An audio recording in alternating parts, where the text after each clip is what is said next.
Kyle, the guitar guy.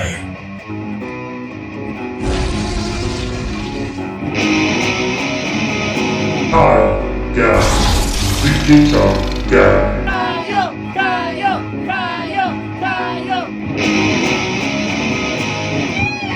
Guitar rules. Kyle, the guy. The guitar.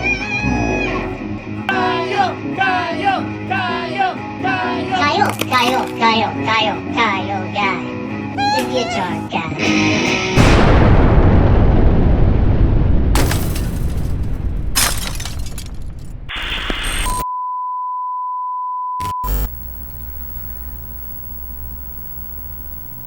Five, 4, 3, 2, 1.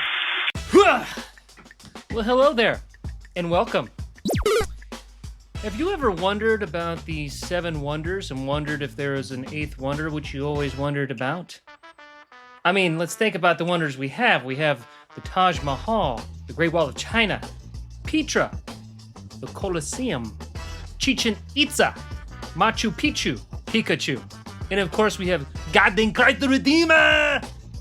But for me specifically, I think the 8th wonder of the world should be the guitar neck.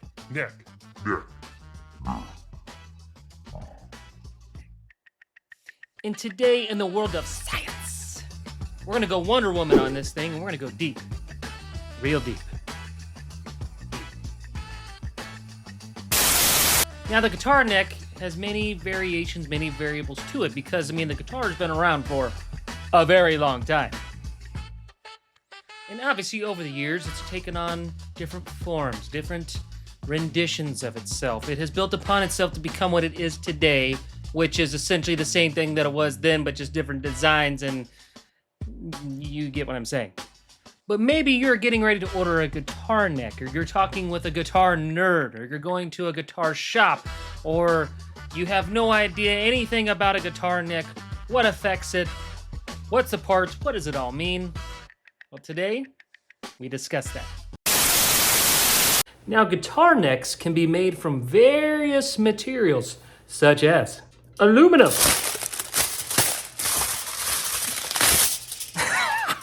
plastic, steel,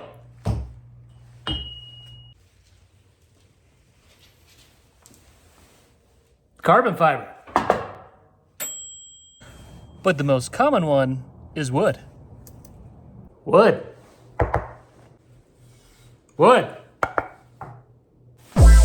Or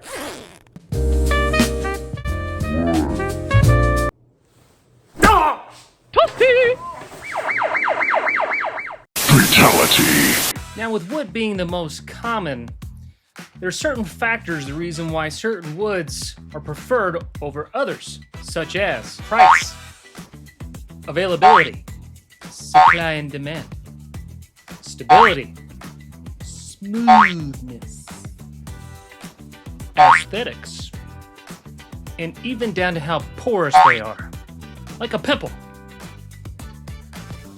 Now, there are so many woods in the world. I mean, you have mahogany, maple, carina, ash, swamp ash, northern ash, rosewood, ebony, babinga, hickory, walnut, white oak, red oak, teak, English oak, whinge, black carina, spruce, cedar.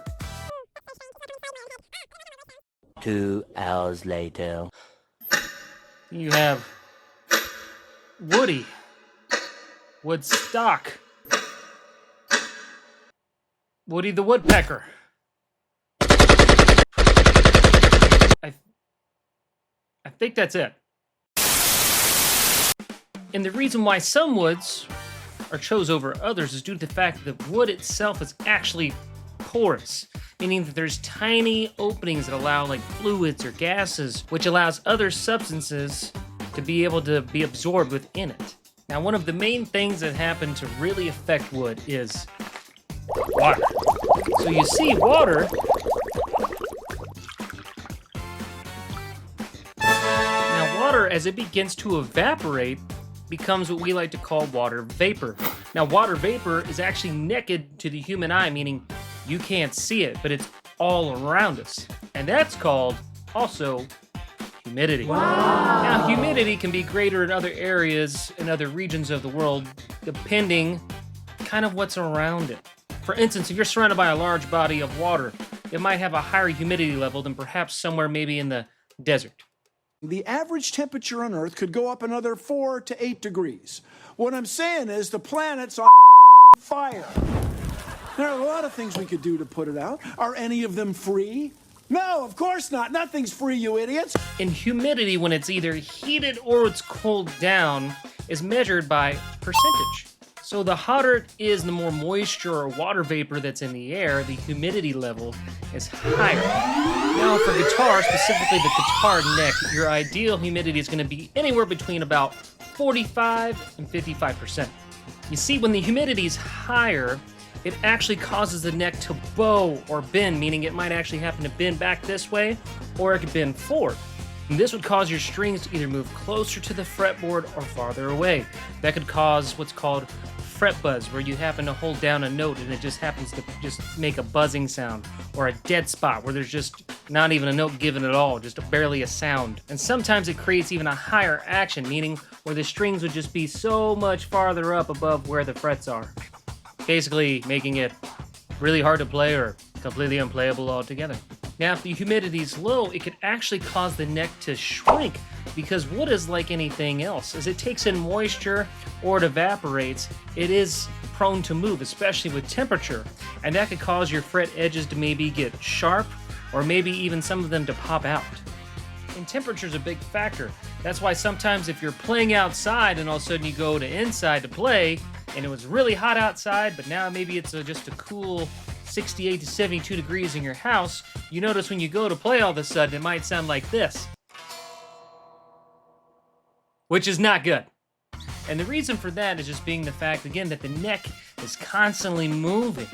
So some woods are going to be more sturdy, more stable, and they're going to perform better when either you're playing at home or a live show or sitting it on the wall or anything like that. So it's just very good to be in a climate-controlled environment for your instruments, and that's where the wood might actually come into more of a beneficial choice for you, or something to consider, because some woods, depending on what you happen to choose, or the finish, or maybe if they're baked, or any of these other options, is probably going to give you a lot better tuning stability.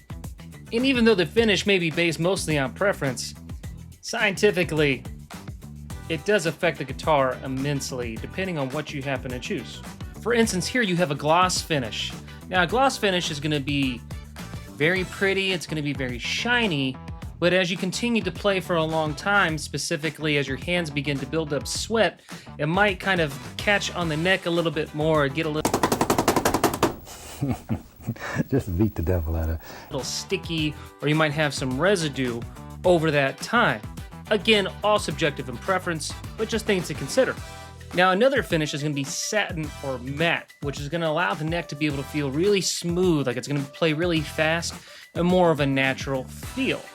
But because our hands have so much oil and germs and everything else on it, that buildup could actually still create a little bit more into the wood, as the wood's going to take on literally all of your wonderful goodness from your hands and absorb it, because again, wood is porous. And as it begins to take it in, it could chemically alter the neck over a lot of years, meaning it could build up some grime, some different color, or maybe even become somewhat acidic. But again, we're talking a lot of playing. Then you also have an oil and wax finish, which again is going to feel a lot like the satin or the matte finish, but it's going to take a lot more maintenance because there's virtually nothing on it. Then you have a nitrocellulose finish, which was used really more so back in the 50s, 60s, and so on, and was very popular, which is a very thin finish, which again is going to allow the neck to feel very smooth, very fast playing, extremely natural, very preferred amongst a lot of players because it allows the wood to breathe and age. But with that, it does come with this thing known as checking. And checking is a chemical change that happens within the nitrocellulose due to vast temperature changes. Again, hot to cold, hot to cold, hot to cold, so on. And over time, what will happen is checking. And checking looks something like this. Where you have these cracks in the finish right here, that's the nitrocellulose finish. So you might begin to feel those cracks, but again, not the end of the world. Love the smell of nitrocellulose. And I mean, dang, it just looks really freaking cool. Another very popular finish is going to be polyurethane.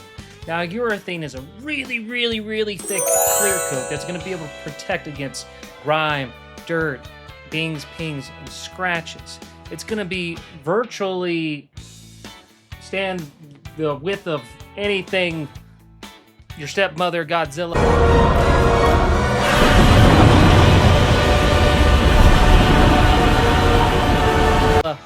Your child, a midget homeless person, a meteor, asteroid, dinosaurs, you name it.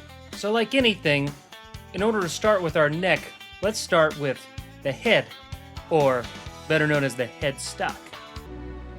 You should have gone for the head. Now the headstock over the years has come in just very many shapes and sizes. And each one of these shapes are designed for a very particular purpose, all the way down to a science. Everything from the wood that is chosen to the components such as the tuners, the size, the shape, the angle of the guitar neck in general, if it's tilted back, if it's tilted forward, all of these variables actually affect the scale length of the guitar, down to the tension of the strings, whether they're slack on one side, it's a little bit more flimsy on the other. Do you know how much tension is here from the strings? It's about 100 to 180 pounds of pressure. That's like 1,241,056 pascals, or like 12.25 atmospheres, or like 9,308 milliliters of mercury, or the equivalent of a 415-foot deep water pool. Or simply put, my fat ass sitting on you.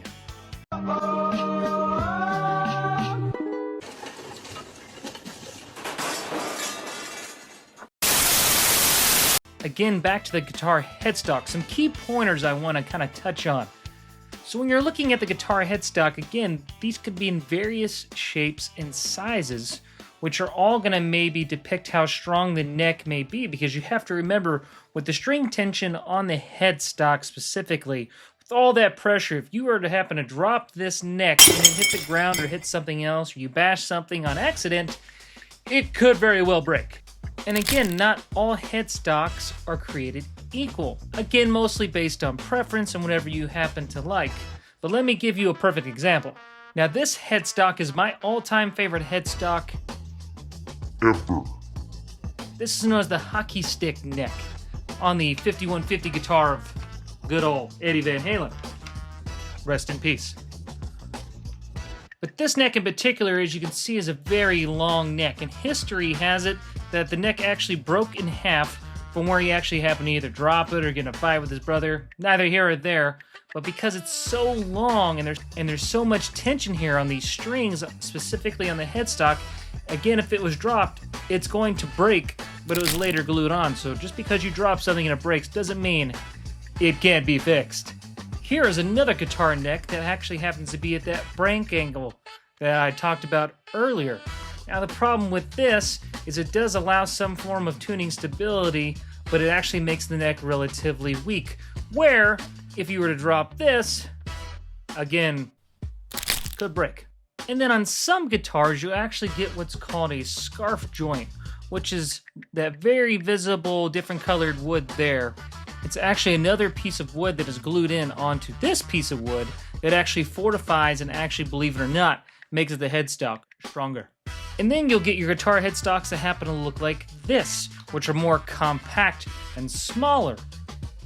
But the only problem with a guitar like this, if you notice, this has a Floyd Rose nut, which we will touch on here in a second.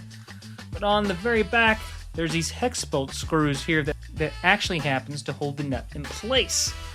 And because these hex bolts are here, obviously there's not much wood really here. So if you were to drop this, it could break. And then back to this headstock in particular, because this one is in reverse. Now, this is a right-handed guitar, so if you're left-handed, sorry, you've been very confused the majority of this video. But again, that's something to keep in mind, is that you can actually get all these guitars left-handed. Now, maybe not every model's available, but just because you're left-handed doesn't mean you can't play guitar. And because it is a different headstock, it's actually going to affect the string tension as far as being able to bend notes up or down on certain strings, because again, all these strings are different gauges, meaning they have different thickness.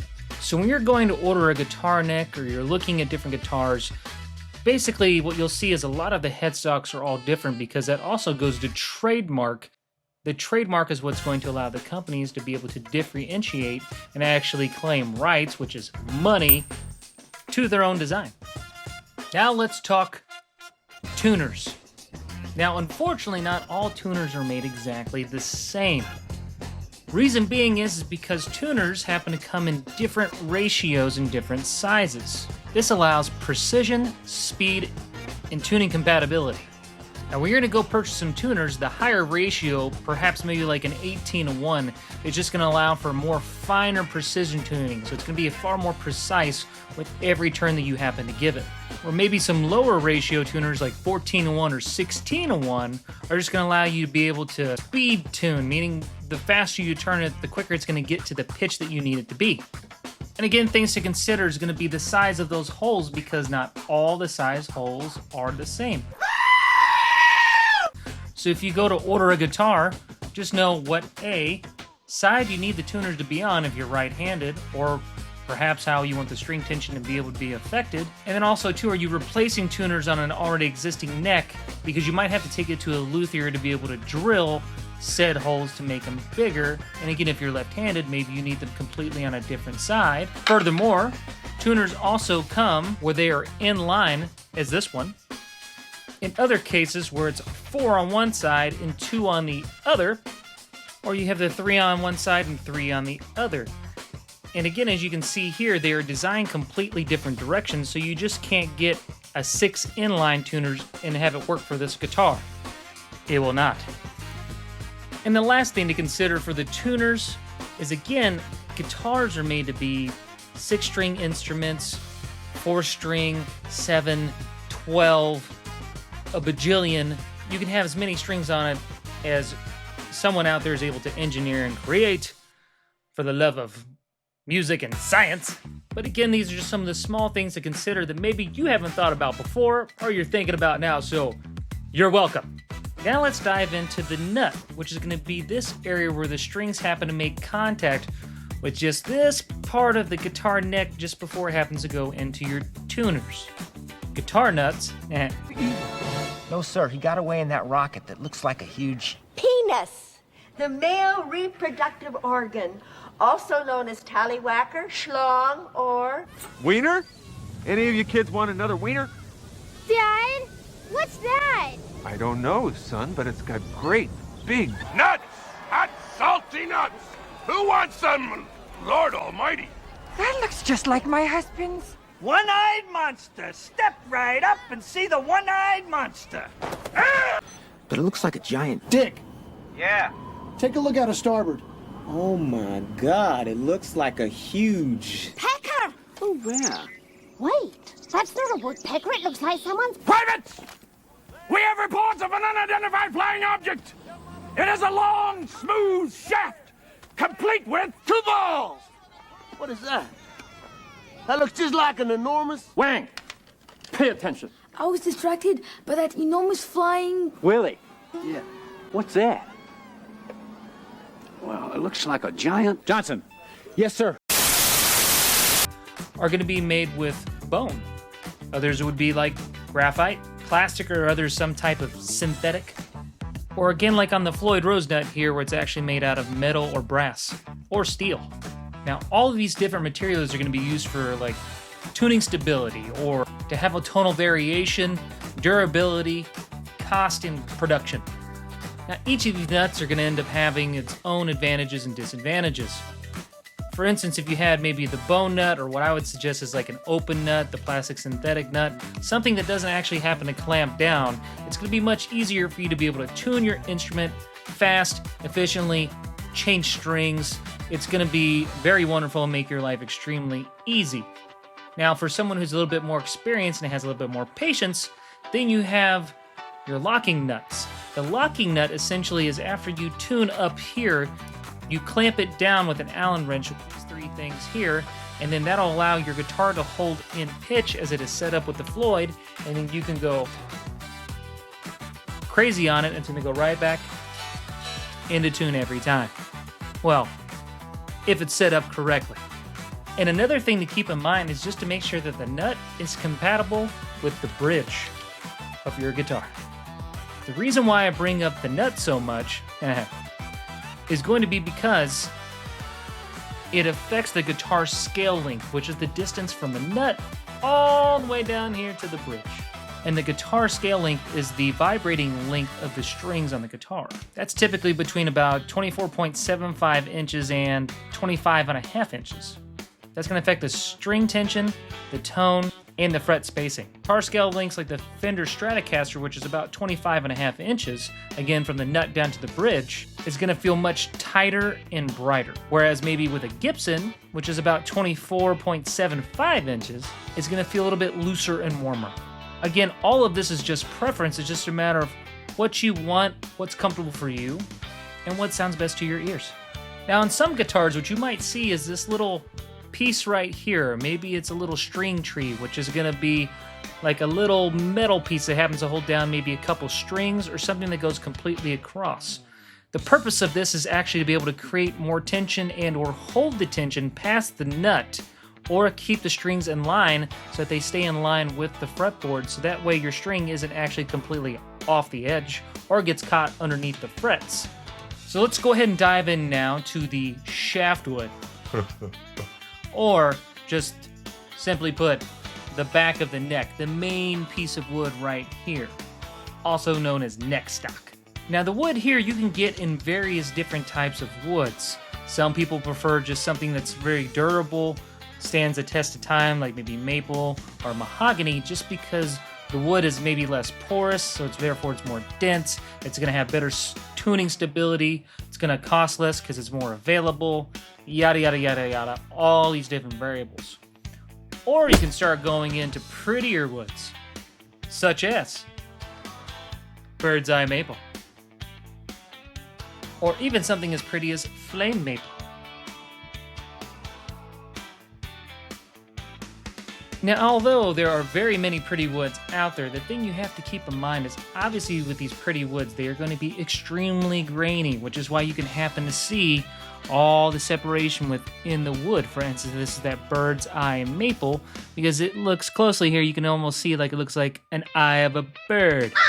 Go figure. But with these pretty woods, they're more susceptible to temperature change and moisture. So depending on how you get them made, where you live, the climate, that's going to immensely affect the guitar and its tuning stability. Now you might get lucky and every now and again get a really good piece of wood that maybe been aged and sat out for a long time to where most of the moisture had dried out, but unfortunately there are a lot of companies now that produce these guitar necks where they're just lining up trees through a forest, cutting them down same day and turning it into a guitar, as opposed to letting the wood be able to cure or be able to get all the moisture out. So that way it's going to be far more stable when it finally gets to you. Now some of the tactics you can use to be able to get the moisture out of the necks of these guitars and or your bodies is going to be the finish, and the finish is going to immensely impact what you do. If you get a neck completely unfinished and then you get it shipped to you across the country, let's say you live in the Midwest, it's coming from California, which is going to be a little bit more humid, a little bit more warm, and you're getting it in the dead of winter in January in good old Indiana, and it's, negative 32,000 degrees. Well, if it's unfinished, that means that there's no finish, meaning there's no oil, there's no gun stock on it, there's no polyurethane, there's no urethane at all, there's no nothing. So when it gets to you, it's going to be very susceptible to moving in all that climate change, which can actually probably twist the neck, bow it, bend it, and you're going to be absolutely screwed. Now, again, a lot of necks are somewhat repairable. It just depends. You know enough to be able to repair it yourself. I typically take mine to a luthier because I have no idea outside of Truss Rod, which we will get into later. One thing I would suggest that you do, but you don't have to do, is where you can actually get the neck baked and or cooked. What happens is when you do that, what they do is they put it essentially in like an incubator, and it starts to heat up, and it actually cooks out all of the moisture. This guitar neck here that I have was actually baked, and look how dark that is.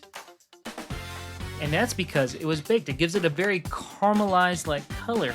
But this guitar I almost never have to tune, and it holds in tune very well. Like I said, there are many factors before it, like we had mentioned with the tuners, the nut, all the way to the scale length, is it the right bridge, and is the guitar professionally set up, all big factors. But again, for the neck, again, this is something you can do to maybe kind of bypass your whole situation, have to really worry about climate, inside, outside playing, all of it. So now let's discuss neck profile. So we already talked about the shaft wood of the neck, but now we're going to talk about the good old neck profile. And what that essentially means is if you look at this guitar neck here, you can see the curvature of the neck, and these all actually happen to come in different shapes and forms. Now they do happen to have names, and those names are relatively easy. For instance, you have what's known as a C shape. And the C shape is one of the more modern, more common profiles, just because it's a very comfortable feeling, but it's very oval as far as the shape of the neck. Now, this one in particular is not exactly a C shape. Again, I just want you to visualize what it is that I'm talking about. Then you have other profiles, such as like maybe a V shape, where it's more pointed, so it's going to allow players to actually be able to kind of overlap their thumb on the top bass string to be able to do some cool chords, or just make it easier to grip. Now, my personal favorite is going to be asymmetrical, and there are complete tons, but this is my personal preference because it just happens to fit in your hand so nice. It kind of goes and just tapers down just to where it's just almost like the thickness of your hand, as if you were going down and getting to the wider portion. It's hard to explain, but again, these are all just preferences, but you will notice over time, as you continue to play different guitars, which I highly suggest that you do, you are going to fall in love with figuring out what exactly it is that you like and what's right for you. Now, continuing on with the back of the neck, or let's just say the heel joint. So as you can see here, this is where the neck happens to connect to the body of the guitar. Now, this can actually come in several different ways. This is considered as a bolt-on neck. As you can see, it is actually bolted in here into the body of the guitar. And that's going to allow for, again, a quick change in the neck. If you have to do an adjustment on the neck, it's going to be easy to take on and off. All kinds of different variations of beneficiary things there. Or you can get a guitar that's like this. Now, this guitar is a neck through, meaning that this is all literally one piece of wood that they cut from a tree. Look at that. Now, there are going to be certain perks to this as well. The main perk is going to be the fact that it's going to have, quote-unquote, a lot of sustain, because the neck is literally connecting straight into the body, which is going to allow the strings to be able to vibrate more. Now, one of the downsides to having neck into the body is going to be the simple fact of changing this is going to be next to impossible. So you're really going to have to work with it to be able to fix it if there happen to be any issues. But again, if it's made right, should be no problems, no issues. But if you were happen to drop it, the neck breaks or whatever, the whole guitar is pretty much totaled. So now to the heel joint, as I had mentioned before. So the heel joint is going to be literally right here. See this big block of wood right here where it happens to meet the neck? This is your heel joint. So the thing about this is going to be when you're sitting here playing on your higher frets over here, sometimes this happens to get in the way. Now, traditionally, most guitars were made this way for a lot of years before becoming more modernized years later to be able to give you the option of something like this. Now, this heel joint right here actually happens to, I don't know if you can tell, it happens to kind of go in at an angle right there. See how it happens to go kind of inwards, right? And that allows you to be able to have a lot more easier access up here to the frets on the high end because it happens to go more inward. Or you can even get your guitar contoured right there at the heel like this, or as you can see on some PRS guitars, or the majority I should say, and then you have a lot more easier access because look at how thin this is now compared to the other ones, and boy oh boy, can you shred. Now through these guitar necks you have what's called a reinforcement rod, which is something that happens to run just directly in the center of the neck. Now, what this does is it actually keeps the wood relatively straight as it can, because again, wood is constantly moving, but it's going to reinforce it, make it very, very strong, and make it not as susceptible to, again, the temperature changes, the climate, and the humidity. That's the whole purpose of it. But it does attach to what's called a truss rod adjustment. Now, the truss rod is going to be able to be adjusted either here at the headstock, or it's going to be able to be adjusted here at the tip of the heel of the guitar neck. Now, the purpose of the adjustment rod is going to be able to adjust that reinforcement rod to either twist it, which is going to tighten it, or twist it the other way, which is going to loosen it. And as you begin to tighten it, what's going to happen is the guitar neck is going to tilt ever so forward as you tighten it. If you loosen it, then it's going to start going this direction. So you basically kind of get to auto-correct the movement of the neck by just every microcosm, little millimeter, if not less. And it's just going to just make that big difference just by a little quarter turn here and there. Something that you can do yourself or have someone else do for you. And again, guitar necks are manufactured with it either here at the head, which usually is covered over by like a little plastic piece which you can take off and get down, or it could also look more like this, where there's this just slight opening right here and you just take a toe down there and turn it through there. Some necks you might even have to completely just take off because it might just be located down here at the very, very bottom. Or you have necks, which is what they call the truss rod wheel, which looks literally just like a wheel right here. And other brands, I believe like Warmoth, actually come as an option just here on the side of the guitar, so when it's bolted in, you still have access to it right here. And when you're adjusting the truss rod adjustment, what it's basically fixing is going to be the buzzing of those frets, or maybe if the action's too high or you have any dead spots. So now let's discuss the fretboard. So the fretboard, again, is going to be the wood that you happen to see, which is also known as like a slab. And this can come either as a two-piece, like this neck, where it's literally glued here on top of, again, of the stock wood, or it could come as one piece where it's literally all one piece. That's the options that you happen to have. Now, if it is one piece, it might just be a little bit harder to do certain things with it. And if it's glued on, again, for me, there's not really that huge of a difference, but if it is glued on, it might be easier to happen to dive into it and do a little bit of fixing anything if need be. And just like the stock wood, there are benefits to choosing your fretboard wood. Now again, if you get it as one piece, you're not going to be able to have that selection because it's all going to be literally one piece of wood, the exact same. If you get it as a two-piece, you're going to be able to get the fretboard to be whatever you want. Maybe you wanted that bird's eye maple like I showed you earlier. Or maybe you want something that's closer to like ebony where it's really dark. Or rich light, flame maple, carina.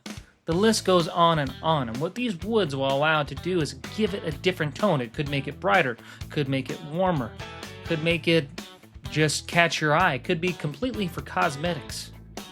Again, there are no necessarily advantages or disadvantages. Again, this is purely preference, but again, maybe the fretboard could be more oily or happen to show more wear if it's maple colored as opposed to maybe if it's ebony.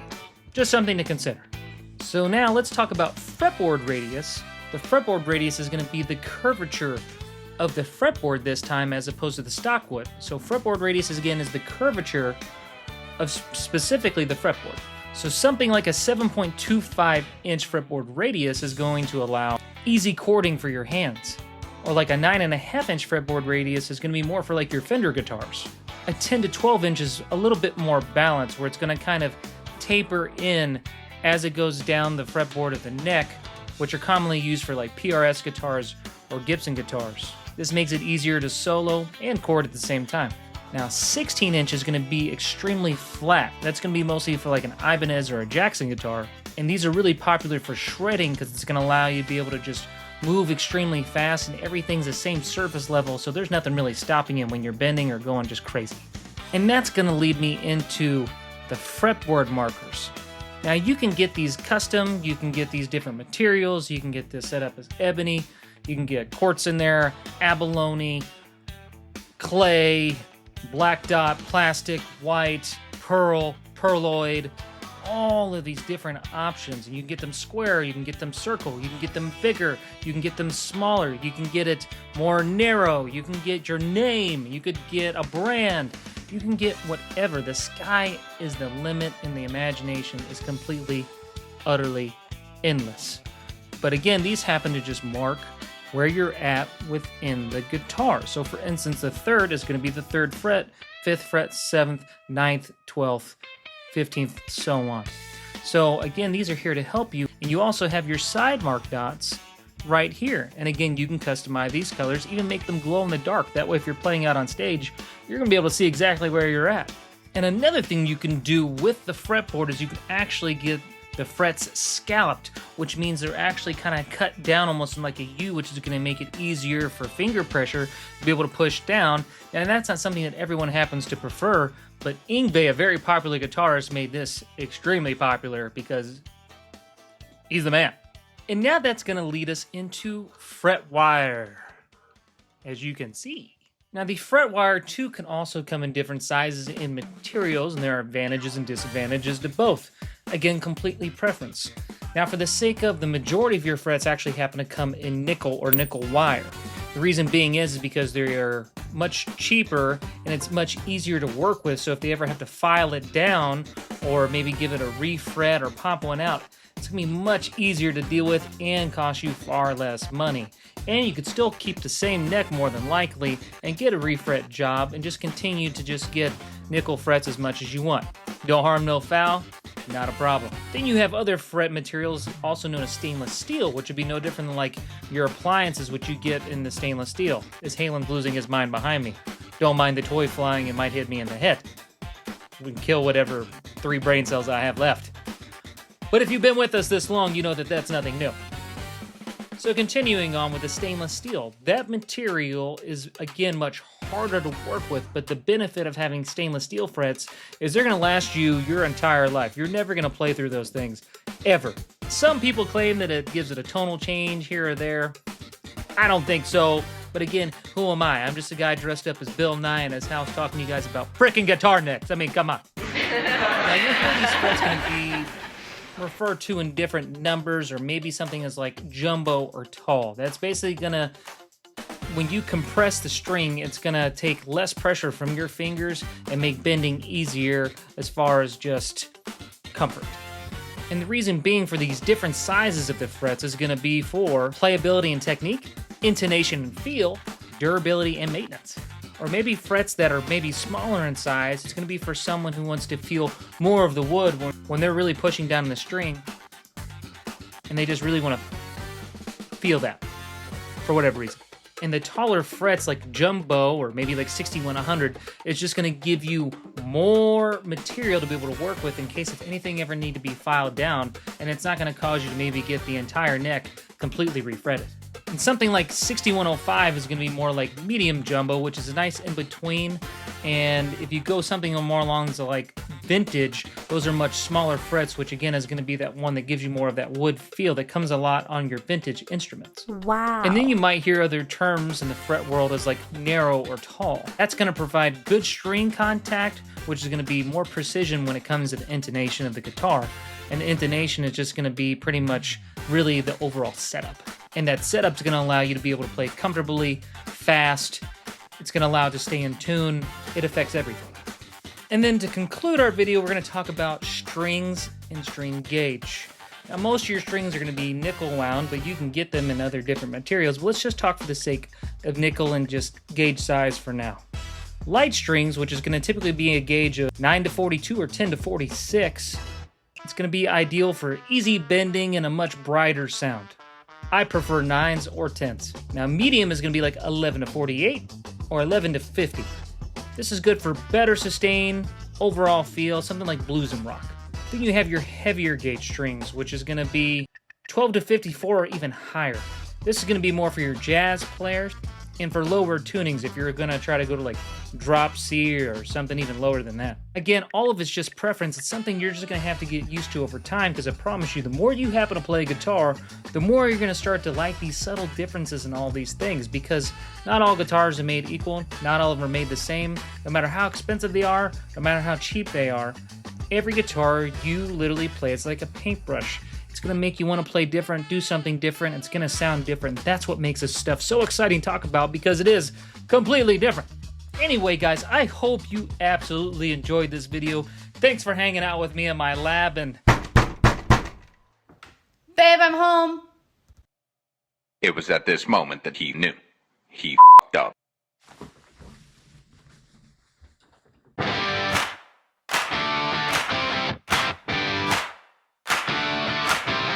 Wake up, the room is in the zone. Strap on the axe and turn on the tone. Screams get spark when he walks by. Here comes Kyle Guy. He riffs on the bridge, he riffs on the floor. He riffs on the beat and then asks for more. Every kid knows the cue tonight. Kyle's got the lights. Leading close, hear that grin. One more crash and we begin. Hands up high, don't be shy. Say it back, say Kyle Guy. Kyle Guy, the guitar guy. Play it loud, play it high. Kyle Guy, the guitar guy. Make that whole room fly. Kyle Guy, the guitar guy. Shred it up, let it shine. Yeah, Kyle Guy. Guy, the guitar guy. He bends that note like a question mark, then lights up the crowd when it gets too dark. Palm mute punch and a smiling stare. Hair in the air. He teaches the world with a six-string crash. One quick riff and the whole place claps. When the spotlight swings his way, he makes it stay. Leaning close, hear that grin. One more crash and we begin. Hands up high, don't be shy. Say it back, say Kyle Guy. Kyle Guy, the guitar guy. Play it loud, play it high. Kyle Guy, the guitar guy. Make that whole room fly. Kyle Guy, the guitar guy. Shred it up, let it shine. Yeah, Kyle Guy. Guy, the guitar guy. Snap that beat, stomp that floor. One more riff, then one more roar. From the first chord to the last goodbye, he's your guy, Kyle Guy. Kyle Guy, the guitar guy. Play it loud, play it high. Kyle Guy, the guitar guy. Make that whole room fly. Kyle Guy, the guitar guy. Shred it up, let it shine. Yeah, Kyle Guy. Kyle, the guitar guy.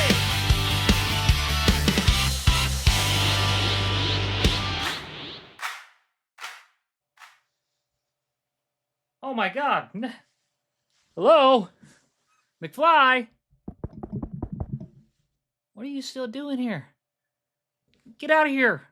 Get out of here. What are you still doing? Come on. Get a life, man. You really watched my whole video up to this point? It was entertaining, though, wasn't it? Anyway, until next time, do whatever it is you do and go somewhere. Get out of here. I'm out of here. Kyle, Game out. over.